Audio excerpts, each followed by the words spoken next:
Dilansir dari fifa.co.id, Jumatan di Masjid Kauman, Prabowo diminta jemaah ke saf paling depan. Capres Prabowo Subianto akhirnya menunaikan sholat Jumat di Masjid Agung Semarang, Jumat 15 Februari 2019.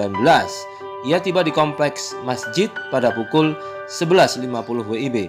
Datang mengenakan setelan baju koko warna putih dan peci warna hitam, Capres 02 itu tidak disambut secara khusus.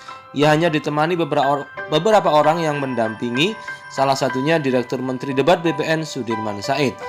Sesaat usai Prabowo tiba, suara azan pertanda sholat Jumat dimulai pun dikumandangkan. Seluruh jamaah bersiap untuk melaksanakan ibadah. Prabowo masuk ke dalam masjid lewat pintu sisi kanan. Ada pemandangan menarik saat Prabowo tiba di dalam masjid. Awalnya, Ketua Umum Gerindra itu memilih duduk di saf tengah. Barisan itu yang kebetulan masih kosong. Namun, beberapa saat kemudian Prabowo diminta oleh sejumlah jemaah untuk pindah di saf paling depan. Letaknya cukup dekat dengan mimbar khutbah dan belakang imam. Prabowo pun setuju.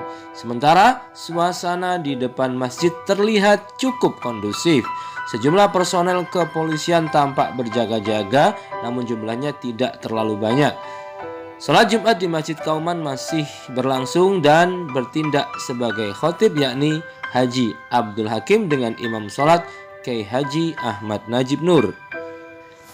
Kedatangan Prabowo rupanya sudah ditunggu para jamaah masjid setempat. Ada ratusan jemaah yang sengaja datang lebih awal agar dapat melihat dari dekat sosok mantan Danjen Kopassus itu. Arifin salah satunya. Pria berusia 34 tahun ini mengaku menyempatkan diri Jumatan di Masjid Kauman agar dapat melihat kedatangan Prabowo. Saya kepingin memastikan apakah berita yang beredar mengenai penolakan yang dilakukan takmir masjid. Bagi saya pribadi sah-sah saja kok. Pak Prabowo Jumatan dimanapun juga, termasuk di sini.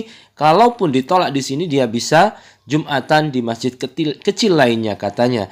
Ia menganggap kedatangan Prabowo tidak mengganggu kekhusyuannya dalam menjalankan sholat Jumat. Saya sudah sering Jumatan di sini, saya tidak merasa terganggu. Toh beliau datang kemari juga tujuannya ibadah. Beliau kan muslim, jadi gak mungkin datang ke masjid buat kegiatan lainnya, kata dia.